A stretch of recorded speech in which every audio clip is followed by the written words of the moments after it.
Hi everybody, this is Kate. Today I'm going to do a quick tutorial on how to set up a Google Classroom. So you start off on your main page when you open up your computer, and rather than going through Firefox or Safari, like I think we normally do, try to go through Google Chrome. It gives you faster access to the classroom and faster access to your G Suite. Once you're in the Chrome browser, head over to the right-hand corner of the page where you see this waffle-looking thing and click on that. That opens up, it's just like a fast access to get to all of the G Suite apps. In this case, we click on Classroom. Normally, when you join Classroom for the first time, it would be empty. So it would look just like this, except you wouldn't have the blocks for each of your classes yet. As you can see, I have 3 classes in here, and I also have my class of 2020. We manage our class through Google Classroom as well. So as you can see, you can use this for not just your regular classes, but other things as well. Okay, so to create a class, you would go to this plus symbol up here. And you can either join a class or create a class. Now, joining a class is for the students, and I'll explain that in a little bit later. Create a class. Here you would type in the name of your class. So I'm going to call this one mock class. And I usually like to put the period on this line too, just to keep myself organized as far as, which class is which if you teach 2 sections of a class.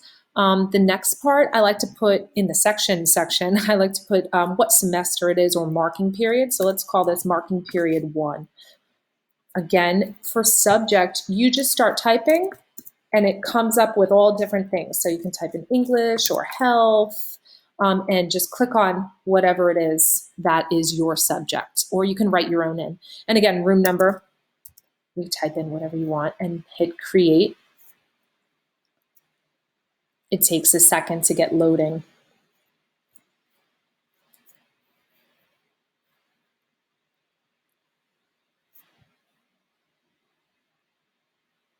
A little bit more than a second, fine. So while it's loading, as you can see in the background here, oops, there it goes, never mind. I'll explain that in a second. So now that the class is loaded, it comes with a predetermined background. You can go over here and select a theme to change that up. They have lots of really nice, beautiful, colorful themes to choose from that go with almost every single discipline. So those are really nice. You can also choose a pattern, which I was about to explain before.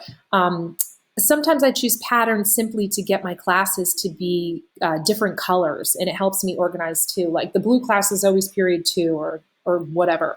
Okay, so you can pick whatever you'd like. Another cool option, let me close out of here real quick. You can upload a photo.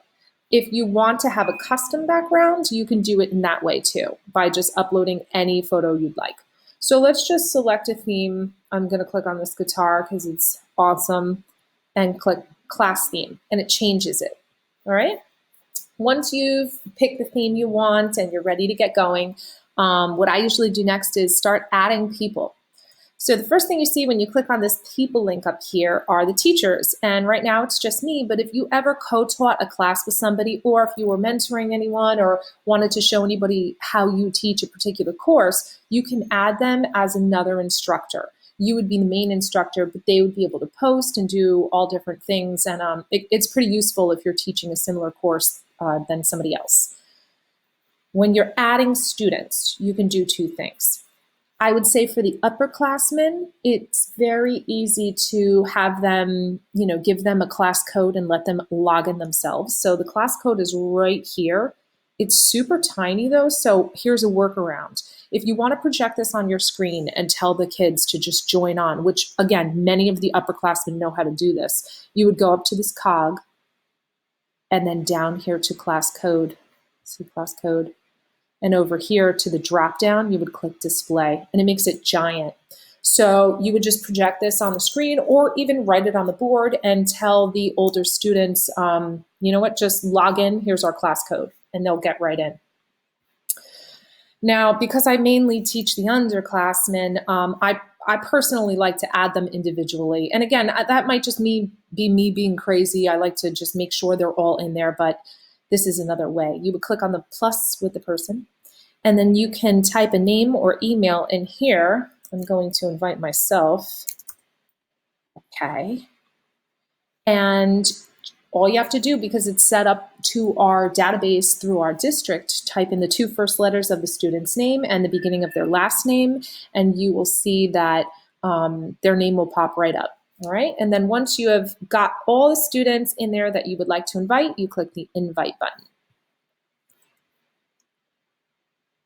Okay, it's saying I can't invite me because I'm a teacher, but anyway, we'll keep cruising. We'll keep going, right? Let's invite somebody else. I'll invite myself, my personal self.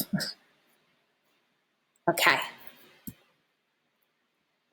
So once you invite the students, they start, there's a list of them in this area. Okay, and as they join in, like right now, I'm gray, but once I join the class, or once your student joins the class, it will become like a very bold, dark black, so you know the student has joined. Okay, so I'm gonna just show you a quick example of what that looks like, and then we'll get back to this class. So as you can see, in this class, my English 1, period 1, all the students have joined, and they're in and ready to receive assignments. You can even invite guardians, but I think that's more of an elementary thing to do. I don't think we really need their feedback at this age level. So back to our mock class. We've invited the people we want to invite, and now I'm going to show you how to create an assignment.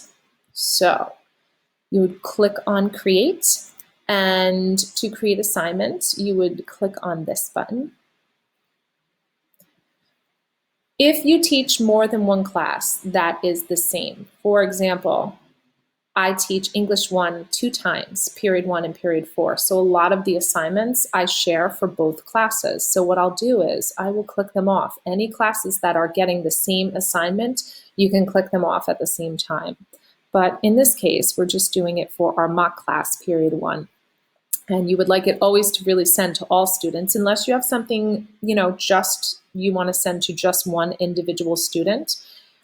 You can do a drop down once the students join and click on which student. So for an assignment, let's call this assignment 1. And the instructions are, do this assignment, please. Okay?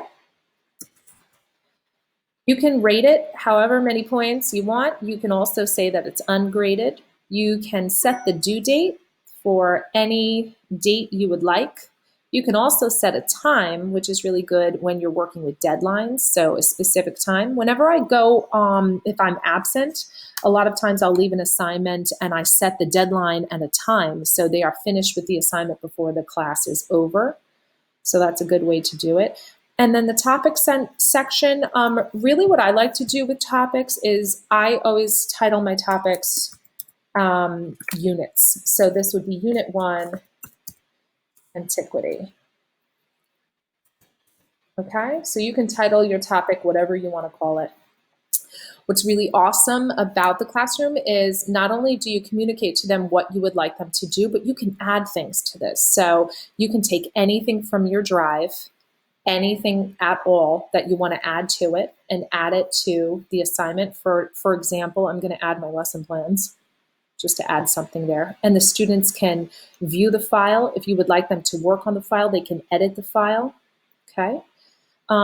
If you want to attach something from the computer, you would click that button and then select the file from your computer to add. You can click on that and put in an address for YouTube videos if you want to show them any videos. If you have a link, you can add any link that you want to in there, including YouTube videos as well. So this is really a really great way to provide immediate access to anything at all.